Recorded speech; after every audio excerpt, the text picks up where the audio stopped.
ఈ ఫోన్ నీకెలా వచ్చింది? ప్లీజ్ ఎస్ఐ గారు, తను చిన్నపిల్లాడు కదా, తనని ఎందుకు బెదిరిస్తారు? బాబు, నాన్న చెప్పమ్మా, ఈ ఫోన్ నీకు ఎక్కడిది? ప్లీజ్ నాకు చెప్పు. నేను ఈ ఫోన్ దొంగతనం చేయలేదు సార్. ఒకరోజు నేను మా నాన్న క్యారేజ్ ఇవ్వడం కోసం అడవిదారిలో వస్తున్నాను. అక్కడే అనుకోకుండా క్యారేజ్ కింద పడిపోయింది. అది దొర్లుకుంటూ కొండ కిందకి వెళ్ళింది. నేను దాని వెనకాలే వెళ్తే నాకు ఈ ఫోన్ కనిపించింది. చుట్టూ చూశాను, ఎవరూ లేరు. ఎవరిదో పడిపోయింది కదా, కాస్ట్లీ ఫోన్ అని ఇంటికి తీసుకొచ్చి ఛార్జింగ్ పెట్టాను. ఫోన్ ఆన్ అయింది. మంచి ఫోన్ కదా అమ్మేసి మా ఫ్రెండ్తో పార్టీ చేసుకుందాం అనుకున్నాను.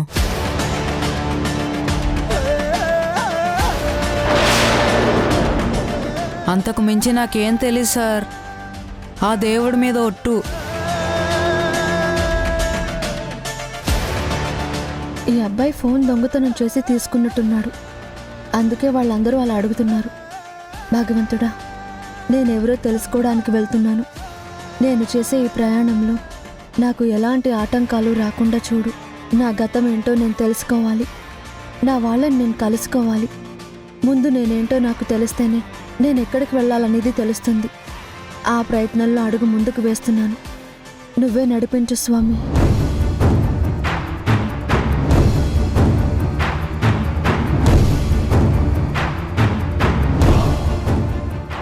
అమ్మయ్యా, భాను ఎక్కడ దొరుకుతుందో అని భయపడి చచ్చాను. సో భాను జాడైతే తెలియలేదు.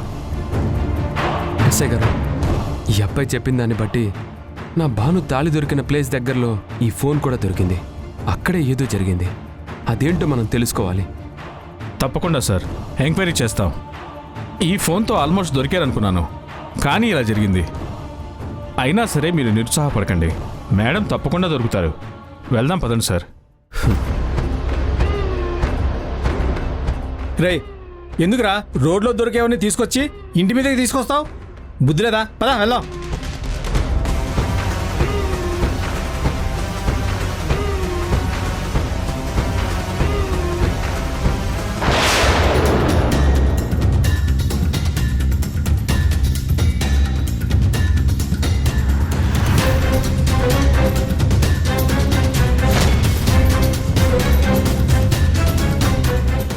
రాధా, ఎక్కడికి వెళ్తున్నావు రాధా?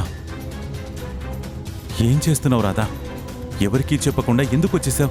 ఎక్కడికి వెళ్ళాలని నిర్ణయించుకున్నావు? నీకోసం మేమెంత వెతుకుతున్నామో, నీ గురించి మేము ఎంత ఆలోచిస్తున్నామో తెలుసా? కనీసం మా గురించి నువ్వు ఇది కూడా ఆలోచించలేదు. అదేంటమ్మా, నువ్వు ఇలా చెప్పా పెట్టకుండా వచ్చేస్తే ఇంట్లో అందరూ ఎంత భయపడ్డారు.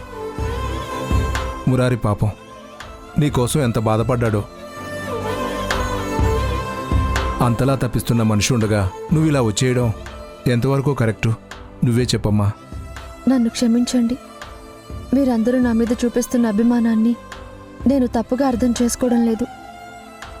మురారి గారు నా మీద చూపిస్తున్న ప్రేమని ఆయన కళ్ళల్లో చూశాను.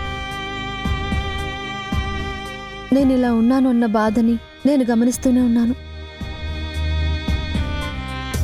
కానీ నేనెవరో నాకు తెలియకుండా నేను మీ మనిషిగా ఎలా ఉండగలను? మీరేమో నేను రాదని అని చెప్తున్నారు. నా గతం జ్ఞాపకాలన్నీ అక్కడ ఉన్నాయని చూపిస్తున్నారు. అవేవి నాకు గుర్తుకు రావడం లేదు. నేనేంటో నాకు తెలియకుండా నేను ఎలా ఉండాలో నాకు అర్థం కాలేదు. నా గురించి నేనే వెతుక్కుంటూ అన్వేషణ ప్రారంభించాను. అందులో విజయం సాధించాలని ఆ దేవుడికి దండం పెట్టుకున్నాను. కానీ ఎక్కడి నుంచి మొదలు పెట్టాలో తెలియక ఇలా మిగిలిపోయాను. చూడు రాధా, నువ్వు బాధపడే పని నేనెప్పటికీ చేయను. నువ్వు సంతోషంగా ఉండాలి. మళ్ళీ నా రాధలాగా, నన్ను ప్రేమించే నా రాధలా నువ్వు మారాలి అని నేను నీకోసం పరితపిస్తున్నాను. నీకు తప్పకుండా గతం గుర్తొస్తుంది. కాకపోతే దానికి కొంచెం టైం పడుతుందని డాక్టర్స్ కూడా చెప్పారు.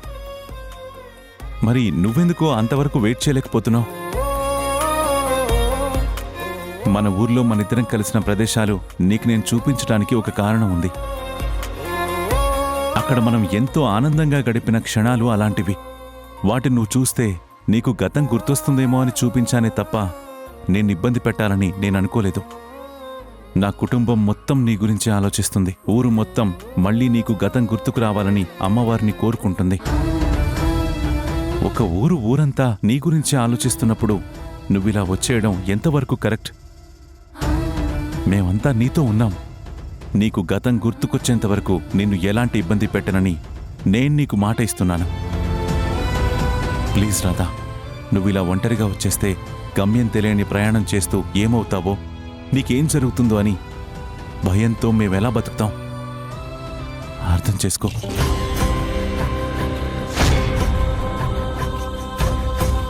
వెళదాం పద రాధా.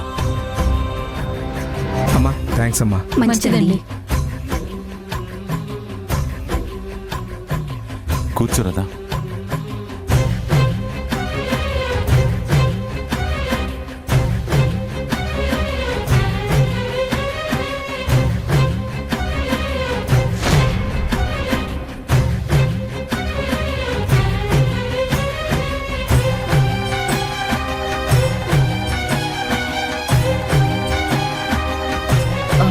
కార్తీక్,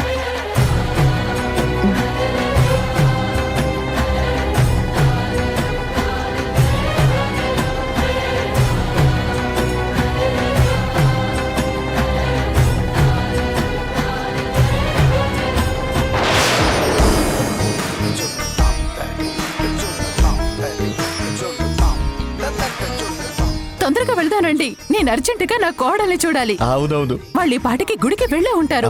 భానుని చూసే ఉంటారు. కార్తిక్ భానుతో మాట్లాడుతూనే ఉంటాడు. మనం కూడా తొందరగా వెళ్ళి వాళ్ళని కలుసుకోవాలి. కారు త్వరగా తీయండి.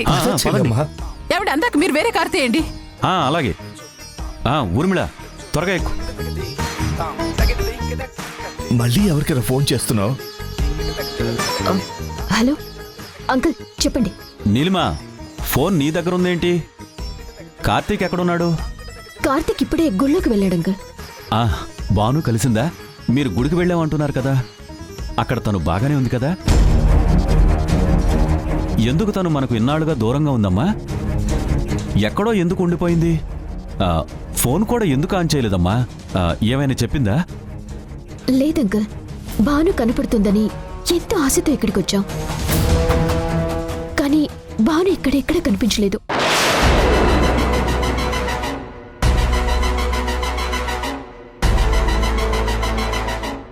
నీలిమా, అది ఏం మాట్లాడుతున్నావు నీలిమా? భాను ఫోన్ ఉందని చెప్పేసి చెప్తున్నారు. ఫోన్ లొకేషన్ కూడా ట్రేస్ అయిందని చెప్తున్నారు. మరి భాను లేకపోవడం ఏంటి? అదే ఆంటీ, అడవిలో భాను ఫోన్ పడిపోయింది. అది ఎవరో కుర్రాడికి దొరికింది. ఆ కుర్రాడు ఫోన్ ఛార్జింగ్ పెట్టి ఆన్ చేశాడు.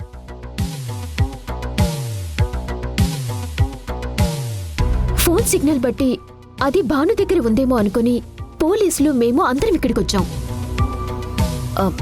భాను కనిపిస్తుందేమో అన్న ఆనందంలో కార్తీక్ ఫోన్ చేసి మీకు కూడా చెప్పాడు. కానీ ఇక్కడికి వచ్చాక తెలిసింది ఆ ఫోన్ భాను దగ్గర లేదు, ఎవరో ఒక అబ్బాయి దగ్గర ఉందని.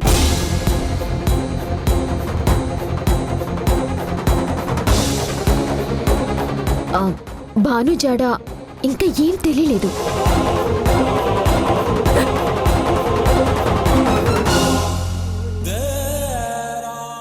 అదేంటి ఇలా జరిగింది? భాను కనిపిస్తుంది, ఇంకా ఇంటికి వచ్చేస్తుందని ఎంతో సంతోషంగా అందరూ ఉన్నప్పుడు మళ్ళీ ఇలాంటి వార్త తెలిసిందేంటి? అసలు భాను ఎక్కడికి వెళ్ళినట్టు, ఏమైపోయినట్టు? నా చిట్టి తల్లిని చూస్తారన్న సంతోషంతో ఇంతవరకు మురిసిపోయానమ్మా. కానీ నా కూతురిక నా కంటికి కనబడుందని ఇప్పుడు అర్థమైంది.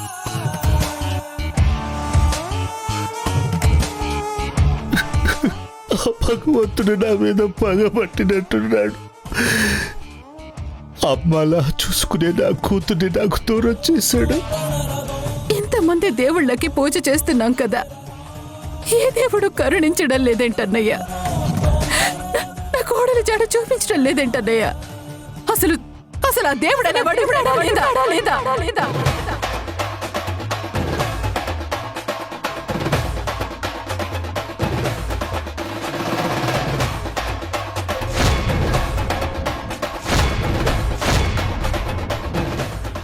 అసలు నువ్వు ఉన్నావా?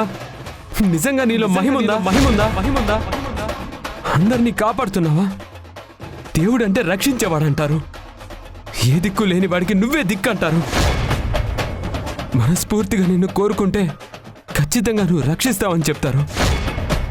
ఈ విషయం భాను నాకు ఎన్నోసార్లు చెప్పింది.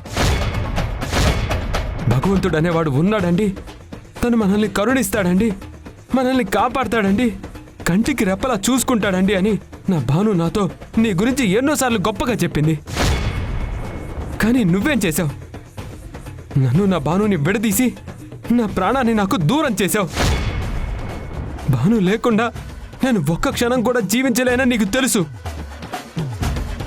అలాంటి నా భాను ఎక్కడికి వెళ్ళిందో తెలీదు, ఏమైందో తెలీదు. మా దగ్గరికి సంతోషంగా వస్తున్న మనిషిని మాయం చేసినట్టుగా మాయమైపోయింది. ఇప్పుడు తను ఎక్కడుందో, ఎలాంటి పరిస్థితుల్లో ఉందో, ఏం చేస్తుందో తెలియక తన జాడ గురించి పిచ్చివాళ్ల వెతుకుతున్నాను. అయినా సరే నీకు జాలి కలగలేదా? నన్ను నా భానుని కలపాలని అనిపించడం లేదా? నీకు నా మీద కోపం ఉంటే శిక్ష నాకు వేయి. అది మరణ శిక్ష అయినా సరే నేను ఆనందంగా స్వీకరిస్తాను. నీ దగ్గరకు వచ్చి నిన్నే నిలదీస్తాను. నేను ఎంతగానో ప్రేమించే నా భానుని ఎందుకు విడదీశావని నిన్ను అడుగుతాను. నువ్వు దేవుడు అయితే మా ఇద్దరిని కలుపు, లేదు శిలవే అయితే ఇలా మౌనంగానే అంతేకాని మా జీవితాలతో ఇలా ఆటలాడకు. నా భాను ఏం పాపం చేసింది? నేనేం తప్పు చేశాను? మా ఇద్దరిని విడదీసి నువ్వెందుకు ఇలా వేడుకు చూస్తున్నావు? ఇది నీకు న్యాయమా? నమ్ముకున్న వాళ్ళకింత ద్రోహం చేయడం ధర్మమా? భగవంతుడివే, అందరినీ కాపాడాల్సిన వాడివే, కన్నీళ్లతో వేడుకుంటే కరుణిస్తావని చెప్తారే. నా గుండె మంటను చూస్తుంటే నీకు జాలి కలగడం లేదా? ఈ కన్నీళ్లను చూస్తుంటే కనికరించాలని కనిపించట్లేదా? మళ్ళీ నన్ను నా భానుని కలపాలను నిర్ణయించుకోవడం లేదా? చెప్పు స్వామి, చెప్పు చెప్పు స్వామి, స్వామి స్వామి చెప్పు స్వామి. కార్తీక్, చెప్పు. ఏంటి కార్తీక్ ఇది? గుళ్ళో ఇలా మాట్లాడొచ్చా? రా వెళ్దాం, రా రా.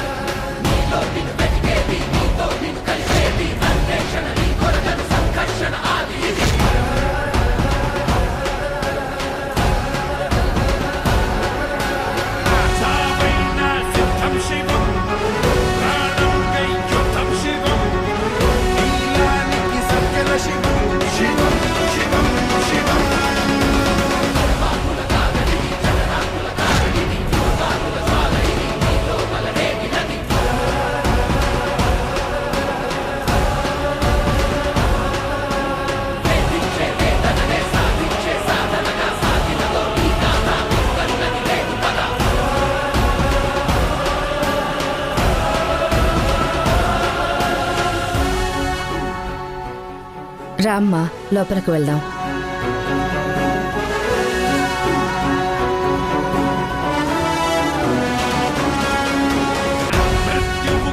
ఇదేంటమ్మా, ఇది ఇంకెప్పటికీ రాదు అనుకున్నాం కదా, మళ్ళీ ఎలా వచ్చింది? మావయ్య ఎక్కడికి వెళ్ళాడు, ఎలా తీసుకొచ్చాడు? గుమ్మానికి పట్టుకున్న గబ్బిలంలాగా ఇది మన ఇంటిని వదలకుండా ఉంటుందని నేను మాత్రం ఎలా ఊహిస్తాను? అసలు ముందు ఎక్కడికి వెళ్ళిందో తెలుసుకుందాం, తర్వాత వాళ్ళకి ఏం చెప్పిందో తెలుసుకుందాం. పొరపాటున మన గురించి ఏమైనా చెప్పిందంటే మన కొంప మునిగిపోతుంది. పద పద.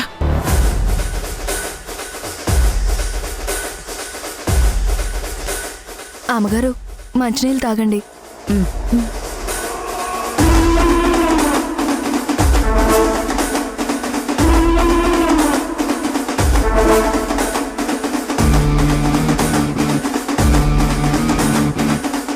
తను ఏ ఊర్లో అనాథాశ్రమంలో పెరిగిందో ఆ ఊరికే వెళ్ళాలని నిర్ణయించుకుని వెళ్ళిపోయింది. రాధా, ఈ ఇంట్లో ఉండడానికి నీకెందుకమ్మా మొహమాటం? ఇక్కడ అందరూ నిన్ను అభిమానించే వాళ్లే ఉన్నారు, నీ గురించి ఆలోచించే వాళ్ళు ఉన్నారు. మురారి నీ కోసం ఎంత చేస్తున్నాడో నీకు తెలుసు కదా. అత్తయ్య నీ గురించి ఎంత గొప్పగా ఆలోచిస్తున్నారో నువ్వే చూసావు కదా. మరి ఇలాంటి ఇంట్లో ఉండడానికి ఎందుకమ్మా ఇబ్బంది పడతావు? ఎవరికి చెప్పకుండా నువ్వు అలా వెళ్ళిపోయేసరికి మేమంతా ఎంత భయపడ్డామో నీకు తెలుసా? ఈ ఊళ్ళో ఎవరికి సమస్య వచ్చినా ఈ ఇంటి గుమ్మం వైపే చూస్తారు. ఏ సాయం కావాలన్నా ఇక్కడి నుంచి అందుతుందని మనస్ఫూర్తిగా నమ్ముతారు. అలాంటి ఇంట్లో నువ్వు ఉన్నావమ్మా. ఇక్కడ నీకేం ఇబ్బంది కలిగింది? లేదా నిన్ను ఇక్కడి నుంచి వెళ్ళిపోమని ఎవరైనా చెప్పారా?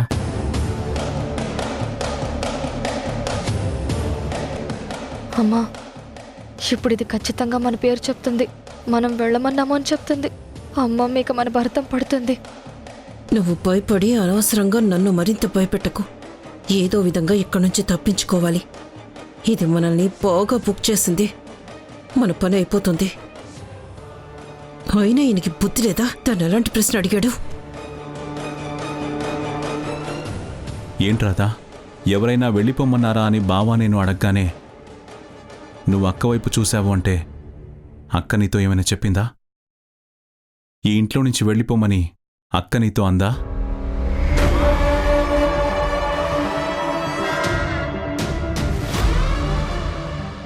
చెప్పక్క, రాధ నిన్నే ఎందుకు చూసింది? నువ్వు రాత్రి తనతో ఏమైనా మాట్లాడావా? ఈ ఇంట్లో ఉండకూడదని నువ్వేమైనా రాధకు చెప్పావా? నిజం చెప్పక్క. నేనెందుకు చెప్తాను తమ్ముడు? అయినా రాదేవి పరే మనిషి కాదు కదా.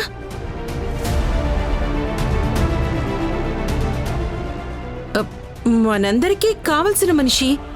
అదీ కాక తను నువ్వు ప్రేమించుకున్నారు. అలాంటి మనిషి గురించి నేనెందుకు చెప్తాను? కాకపోతే నీకు గతం గుర్తుకు రావాలమ్మా. తొందరగా నువ్వు మామూలు మనిషి అవ్వాలి, మా తమ్ముడి ప్రేమని అర్థం చేసుకోవాలని నీ గురించి చెప్పాను తప్ప నేనెందుకు తప్పుగా చెప్తాను?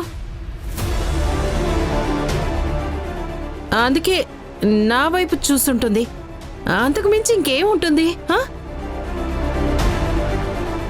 అవును మావయ్య, అమ్మకి నాకు నువ్వు సంతోషంగా ఉండడమే కదా కావాలి. రాధ అలా ఉన్నందుకు నువ్వు బాధపడుతున్నావు కదా, అదే అమ్మ మాట్లాడింది అంతే.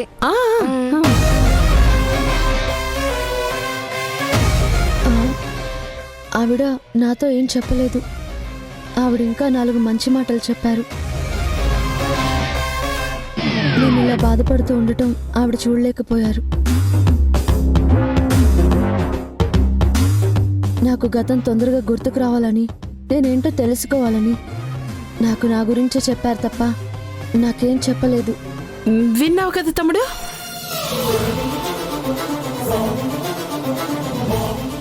ఈ ఇల్లు నాకు దేవాలయంలాగా కనిపిస్తుంది. మీరందరూ నన్ను ఎంతగానో అభిమానిస్తున్నారు, నా గురించి ఎంతగానో ఆలోచిస్తున్నారు.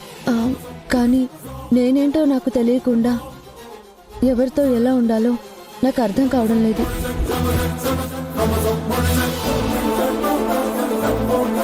అందుకే నా గురించి నేను అన్వేషించుకోవడానికి నేను బయలుదేరాను. అంతేకాని వెళ్ళిపోమని నాతో ఎవరు చెప్పలేదు.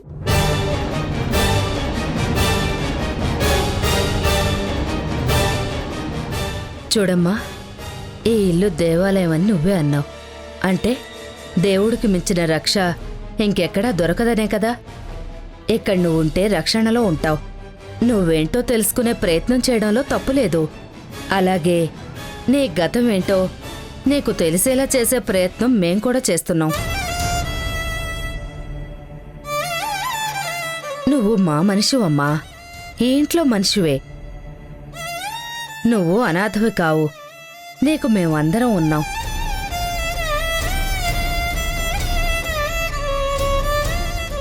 నీ గురించి నువ్వు తెలుసుకోవడానికైనా ఎక్కడో ఉన్న అనాథాశ్రమానికి వెళ్లాల్సిన అవసరం లేదు. ఎక్కడే ఉండి తెలుసుకోవచ్చు. ఎలాంటి సమస్యకైనా కాలం ఒక పరిష్కారం చూపిస్తుంది. కాలమే సమాధానం చెప్తుంది. ఆ సమాధానం వచ్చే వరకు ఎదురు చూడాలే తప్ప సమాధానాన్ని వెతుక్కుంటూ అందర్నీ వదిలేసి ఒంటరిగా ఎక్కడికో వెళ్ళిపోతే సమాధానం దొరకదు సరికదా, కొత్త సమస్యలు ఎదురవుతాయి. ఇంకెప్పుడూ ఇలా చేయకమ్మా. ఎవరేమనుకున్నా, నువ్వు మాది భరించలేని ప్రేమ అనుకున్నా సరే, నిన్ను కాపాడుకోవాల్సిన బాధ్యత నాకు మా కిట్టయ్యకి ఉంది. అందుకే నీ గురించి మేము ఎంతలా ఆలోచిస్తున్నాం.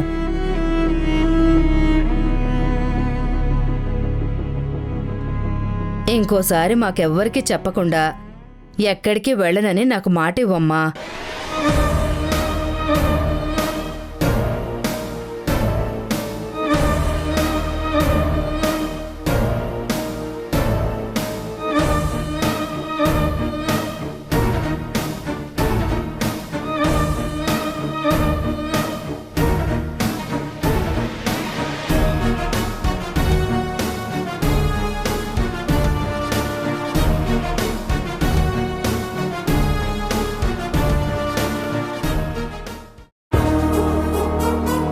ప్రతి చిన్న విషయాన్ని ఇంతవరకు నేను చాలా పెద్దగా చేసి చూసేదాన్ని. కానీ భాను నన్ను పూర్తిగా మార్చేసింది. ఇంటి విషయంలో తను తీసుకున్నటువంటి బాధ్యత గాని, మీ అందరి విషయంలో తను చూపించినటువంటి కేరింగ్ గాని నన్ను పూర్తిగా మార్చేసింది. భాను! భాను! భాను! భాను! భాను!